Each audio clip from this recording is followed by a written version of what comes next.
objectif la ñuy def ay critiques yoo xam ne c'est pour defar waaye critiques yoo xam ne day permettre sénégalais yi ñu bañ leen a nax bu ñu leen laajee plan bi ñaata xaalis ngeen yi ñu ci war a dugal ñoom gouvernement dañu ne war nañ ci dugal 5700 milliards ñu leen en bon 5700 milliards ngeen ci bëgg dugal ñu ne ñu waaw ñu leen waa léegi fan ngeen di jëlee xaalis bi mu ne ñu xanaa sacrifice xanaa ñun ñëpp ñu boole sacrifié wu ñun ménage yi ñun entreprise privée yi ñun ñëpp ñu toog ñëw ne ah état comme que sacrifice la ñu état wax te yaay ndey mbilli gi yaay borom doole bi yow état dañoo bëggoon nga wax ni yow ñaata nga ci teg ci table bi état nañu sur les 5700 milliards man état Pastef mënuma ci lenn lu dul 100 milliards 100 milliards nag ci 5700 milliards mooy junne boo jël li nga siy dugal motul sax ñeenti dërëm loolu il faut nit ñi xam ko c'est 1,7%. loolu la état wax état donc ne man daal maa ngi nii 5700 laa bëgg laa mën a dugal waaye man état 100 milliards rek laa si mu mel ni nag loolu décision bu lourde de conséquence la lu ñu naqari la d'autant plus que dañ ko laaj li ci des fan nga koy jëlee mu ne du ma leb extérieur ci yéen ñii laa koy yaakaar yéen waa ménage yéen waa secteur privé yéen béykat yu xiif yu sonn yi ci yéen la ñu yaakaar ngeen génnee lu ëpp 100 milliards muy 5600 milliards loolu musiba la te dañ koy wax de manière claire mu mel ni daal benn waay bu doon jooy la dem ci waajuram naan kan waajur damaa sonn damaa xiif damaa bëgg a lekk waajur ne ko lan nga am sa poche ñu dépensé ko suba te moom moo ñu war a dimbale donc kuy jooy wut si wallu ci état far état ñëw ne ko yow mii di jooy yaa ma war a wallu loolu mooy plan de redressement bi nga xam ne moom la ñu andil léegi nag ci 100 milliards yi dañu ko bëgg a teg pour ngeen dañu bëgg andil pour ngeen comprendre ko d'abord 100 milliards yi ñoom seen bopp ñu ne 50 milliards yi ñu ngi koy jëlee ci li ñuy woowee centralisation des marchés publics ñoom dañu jàpp ne suñu centraliser les marchés publics économie 50 milliards loolu la ñu wax léegi nag ñun dañu leen bëggoon expliquer lan mooy centralisation des marchés publics centralisation des marchés publics mooy Sénégal ni muy fonctionner mooy autorité contractante yi muy LONASE muy PRODAC muy ministère de la jeunesse muy ministère des finances ku ci nekk dafay am ay marché ñu amoon ay petites et moyennes entreprises yoo xam ne ñoom ñooy dem di gagner marché yooyu mooy PME yi yéen sax journalistes yi léeg-léeg ngeen dugg ci marché état xanaa doo ma jox marché ndeysaan xale yu am jom surtout jigéen ñi taal seen oto dugg fii nga am fi 10 millions fii nga am ci 15 millions fii nga am fa 3 millions fii nga am fa 7 millions nga nekk jàmbaar am sa oto di employé ay nit ñi ñuy suivre ñu bëri ñu ngi ci cas bu mel noonu mu nekk les petites et moyennes entreprises qui vivaient grâce à la commande de l'État état ne mayetuma benn autorité contractante maanaam benn entreprise wala benn ministère muy jëflante ak ñooñu benn par benn li ma bëgg mooy damaa bëgg léegi képp kuy jëndati table banc wala kuy jëndati chaise wala kuy jëndati ordinateur wala kuy jëndati rame de papier bu ñëw rek benn PME gis la nga dimbale ko ànd ak moom ngeen gañ a marché ngeen liggéey waaye damaa bëgg centraliser lépp centraliser mooy ministère yëpp direction yëpp yi doon jox nit ñi par benn muy dem ay DRP yu ndaw ay 3 millions 4 millions dañ koy centraliser léegi nag centralisation bi c'est vrai état su ko defee mën na ci am économie ndax soo koy calculer ci wàllu microéconomie day mel ni rek nga dem ci table yaa ngóone di jënd kilo pomme de terre 1000 francs yaa ngóone ne la sooy jënd kilo pomme de terre 1000 francs lay jar waaye sooy jënd 100 kilos pomme de terre dama la koy wàññi defal la ko 800 état donc ci microéconomie boobu la nekk calcul d'épicier boobu la état nekk c'est vrai mun na si gagner 50 milliards mais à quel coût l'état risque de sacrifier toutes les petites et moyennes entreprises di doon circuler ci marché boobu ndax léegi soo centraliser marché yi li mu lay andil mooy day am hausse des plafonds des marchés publics donc da ngay def benn commande boo xam ne au lieu nga jënd fii 10 machines fële 15 machines fële 3 machines fële 10 machines léegi dañuy def commande globale mu nekk milliers de machines bu état di jënd benn yoon loolu nag dafay exclure les petites et moyennes entreprises parce que code des marchés publics li mu wax mooy que léegi il faut nga am capacité financière am ay chiffre d'affaires yoo xam ne ay milliards lay doon am ay garanties yoo xam ne ay day dëgër bu baax a baax a baax donc dafa mel ni xale yi doon œuvre ci yooyu yëpp dafa mel ni dañuy daal di daanu su ko defee multinationales yi ak borom barke yu mag yi ak borom doole yu mag yi ñoom ñooy bëgg di gagner les marchés publics donc la politique de centralisation des marchés publics est un risque immense pour nos petites et moyennes entreprises donc ñu ngi wax gouvernement bi na teg loolu d'autant plus que am na lu gën a yomb lu muy def nee na 50 milliards lay wut ci foofu nañu supprimer oto yi ñu bëgg jox assemblée nationale su ko defee ñu am foofu 50 milliards bàyyi ñi doon liggéey ci marché public yi nekk ay borom doole yu ndaw ñu continuer seen liggéey donc loolu d'abord dañ koy critiquer ci décision bi c'est une mauvaise décision et nous demandons solennellement à l'État de retirer cette décision qui ne peut pas ne pas avoir comme conséquence la suppression et la mort programmée de l'ensemble des petites et moyennes entreprises qui vivaient grâce à la supervision de l'État à travers la dévolution de la commande publique avec les petites et moyennes entreprises loolu benn bi la rek ci 100 milliards yi maanaam donc 100 milliards yi sax dafa mel ni 50 milliards yi ça sera au détriment des petites et moyennes entreprises donc loolu baaxul nga ñëw nag ci yeneen yi nga xam ne nag moo gën a grave bu njëkk bi ñu ne dañuy cibler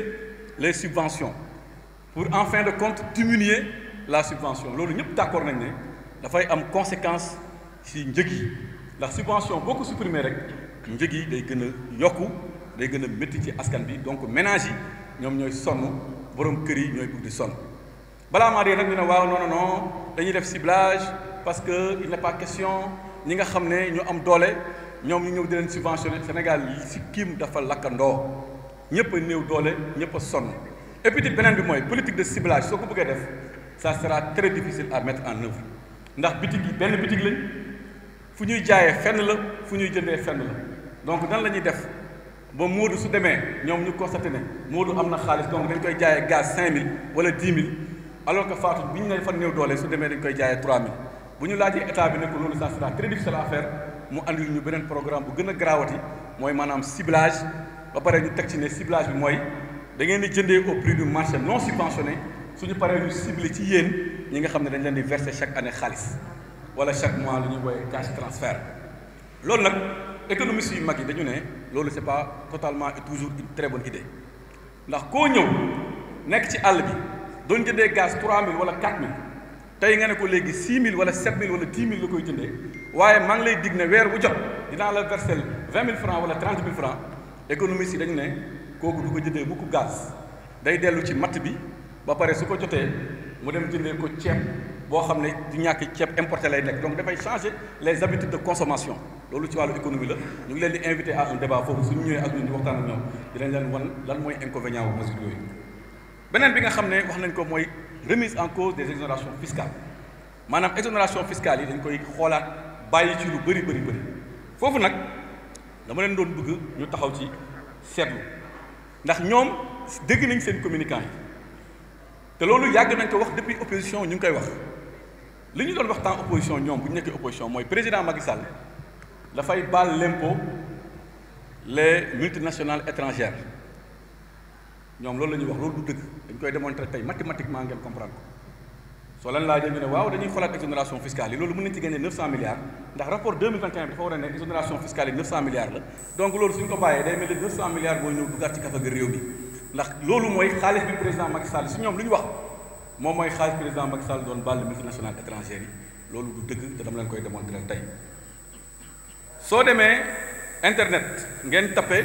rapport sur les dépenses fiscales mooy document bi may brandir nii rapport sur les dépenses fiscales le dernier rapport c'est le rapport qui date de 2021 da ngay def rapport sur les dépenses fiscales en 2021 da lay génneel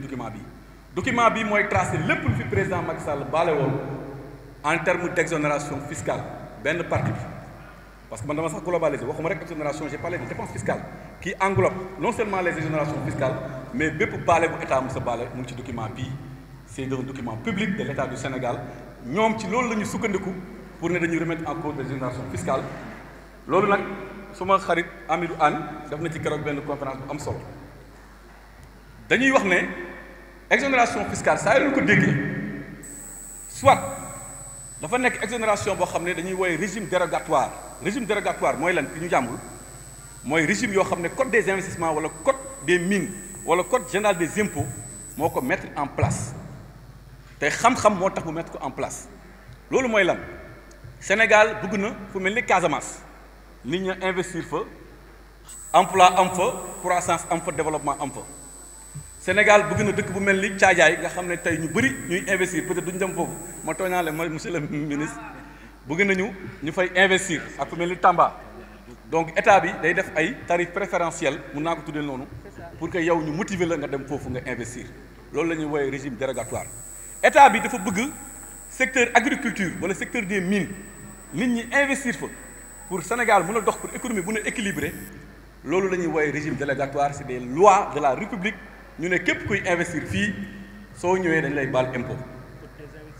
code des investissements moo wax loolu ak yeneen façon code yu mel ne ay code des mines ak yu mel noonu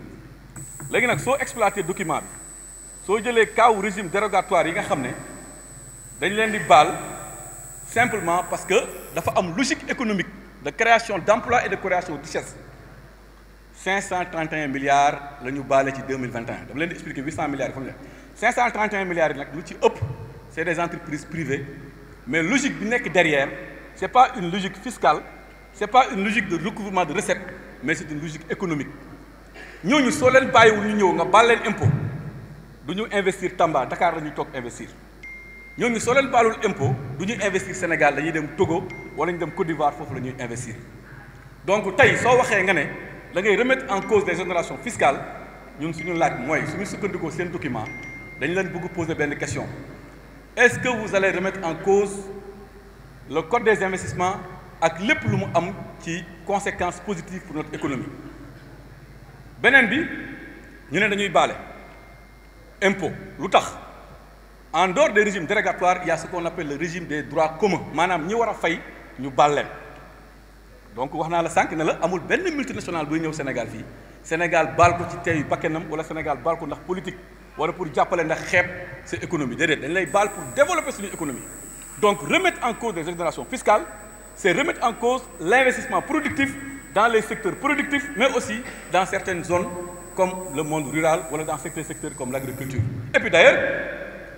c'est une vision très contradictoire avec ñoom lu ñu bëgg parce que ñaata yoon ngeen dégg seen ministre de l'économie ak le ministre de l'industrie muy wër Sénégal naan dinaa mettre en place ay zones économiques et sociales loolu yéen journal leen koy dégg ñaata reportage ngeen def dégg ministre Serigne Gueye Diop naan way on va mettre partout des zones économiques et sociales mais comment tu vas mettre en place des zones économiques et sociales en voulant remettre en cause ce qui permet aux Sénégalais de venir investir dans ces zones économiques et sociales. Zone économique et sociale, c'est la zone par excellence des exonérations fiscales. Donc c'est une politique contradictoire. Vouloir mettre partout des zones économiques et sociales, vouloir partout faire de l'investissement direct étranger, va pouvoir remettre en cause les exonérations fiscales qui relèvent du code des investissements ou de manière générale qui relèvent du régime dérogatoire. C'est une politique contradictoire loolu du xam-xam lalu ko loolu baaxul dañ ko jël sànni ko fële bëggatuñ ko dégg bi nga xam ne nag mooy le régime de droit commun boobu moom mooy bu gën a grave boobu document baa ngi nii on vous le présente lépp lu ñu baale parce que dañ la baal impôt sénégalais nañu xam ne soo demee ci document bi da ngay gis ne 95,5% ñi ñu baal impôt dans le cadre des régimes de droit commun maanaam ñi war a fayuñu est-ce que xam ngeen ne 95,5% montant bi nga xam ne c'est évalué à 394 milliards xam nga ñoo ciy bénéficié wu les ménages ak l'État les ménages ak l'État maanaam kër yi mooy baal bi ñuy baal impôt maanaam comme taxe bi ñuy génn barki démb ne léegi dañ koy fay muy 10% droit de douane ci ceeb bi yooyu la ñuy éliminer loolu 95,5% yëpp ci ménage la donc en fin de compte ñun APR question bu ñuy poser mooy vouloir remettre en cause des exonérations fiscales alors que la moitié des exonérations fiscales relèvent du code des investissements qui a un soubassement économique ou bien de promotion économique et vouloir remettre en cause 394,5% milliards du moins du régime de droit